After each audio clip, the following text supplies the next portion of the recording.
ایک بدماش نے کہا تھا، یہ ان کا مفکر ہی ہے ایک، اس نے کہا تھا مسلمانوں سے 4 چیزیں مٹا دو تو مسلمانوں کا وجود ختم ہو جائے گا۔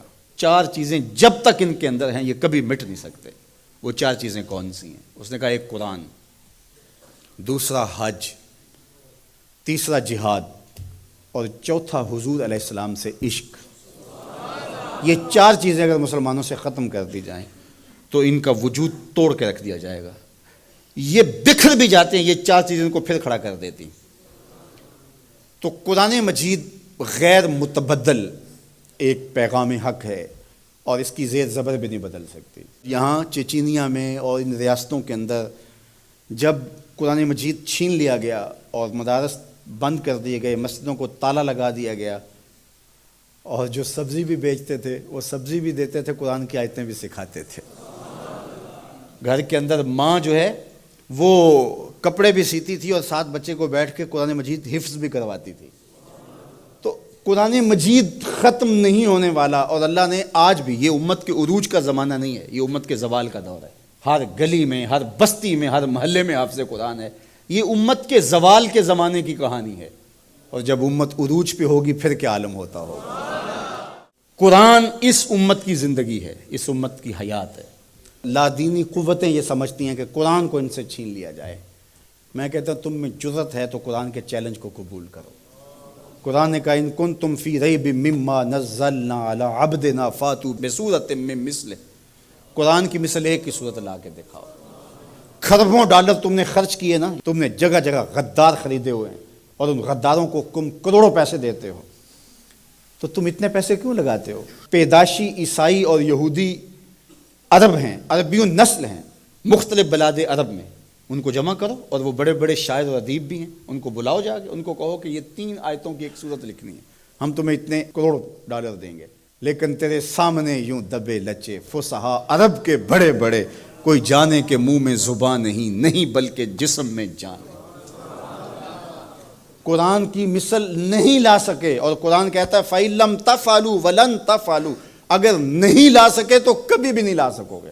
یہ قرآن کا چیلنج ہے، اور یہ کسی بند کمرے میں نہیں دیا، یہ کھلی کتاب میں چیلنج آج بھی موجود ہے۔ جو وکیل بحث نہ کر سکے وہ گالیاں دینا شروع کر دیتا ہے۔ پرے پنچایت میں آپ نے بھی دیکھا ہوگا کہ جو جھوٹا پڑ رہا ہو وہ آگے سے گالیاں دینا شروع کر، لڑائی شروع کر دیتا ہے۔ یہ جو ناروے میں واقعہ ہوا ہے، یہ جھوٹے لوگ ہیں۔ اگر تمہارے میں ہمت ہوتی، تمہارے میں دم ہوتا تو قرآن کی مثل لاؤ نا، 3 آیتیں لاؤ۔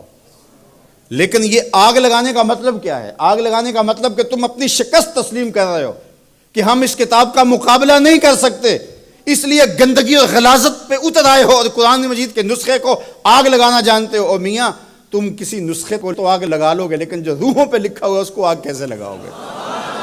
اور علماء نے کہا ہے کہ جب قرآن مجید کو کوئی آگ لگائے یا اس کو پھینک دے تو وہ لفظ پھینکتا ہے، نور اڑ جاتا ہے اس کا۔ قرآن اللہ کی کتاب ہے، اللہ اس کی حفاظت کرتا ہے۔ تو یہ بات ذہن میں رکھیے، یہ شکست خوردہ ذہن کی علامت ہے کہ یہ جو کچھ کیا گیا ہے، یہ بالکل نکھٹو قسم کے، یہ ہارے ہوئے شکست خوردہ لوگوں کا مزاج ہے کہ وہ کتاب کو آگ لگا رہے ہیں۔ میاں یہ کیا بات ہوئی؟ دنیا کی کسی بھی تہذیب میں ایسا ہوا ہے؟ کوئی بھی دانشور ایسا کرتا ہے؟ تمہارے میں دم ہے، جرأت ہے تو اس کتاب کا مقابلہ کر کے دکھاؤ، اور تم نہیں کر سکتے اور کبھی بھی نہیں کر سکتے۔ اور یہ قرآن کا چیلنج 14 صدیوں سے موجود ہے۔ بڑے بڑے اہل سخن اس زمانے میں تھے جن کے سخن کا طوطی بولتا تھا، اور جو قادر الکلام شاعر اور ادیب اور فلسفی جو ہے وہ فصحا کہلاتے تھے، لیکن قرآن کا مثل وہ بھی نہیں لا سکے۔ تم کس کھیت کی مولی ہو؟ تو قرآن کل بھی چمکتا تھا، قرآن آج بھی چمکتا ہے، اور قرآن کے اجالے اور قرآن کی روشنیاں باقی رہیں گی۔ تو صاحب یہ بات ذہن میں رکھیے کہ اس کتاب سے ہمیں زندگی ملے گی، کتاب سے کبھی بھی دور نہ ہونا۔ چاہے 2 رکوع روزانہ قرآن مجید کی تلاوت معمول زندگی بنا لو، تمہارا کوئی دن قرآن کی تلاوت کے بغیر نہ گزرے۔ قرآن دن کے اجالوں میں اور رات کی تنہائیوں میں پڑھو، قرآن کے ساتھ جڑ جاؤ۔ یہ کتاب زندہ ہے، بلکہ اقبال نے تو کیا خوب بات کہی کہ فاش گوئیں مانچ در دل مزمرست، این کتاب نیز چیزیں دیگر است۔ اقبال کہتا ہے میں کھل کے نہ کہہ دوں جو میرے سینے میں چھپا ہے، یہ کتاب نہیں، یہ کوئی اور ہی شے ہے۔ یہ اللہ کی وہ لٹکتی ہوئی رسی ہے جس کا ایک سرا تمہارے ہاتھ میں ہے، دوسرا سرا اللہ کے دست قدرت میں ہے۔ اس کتاب سے جڑ جاؤ۔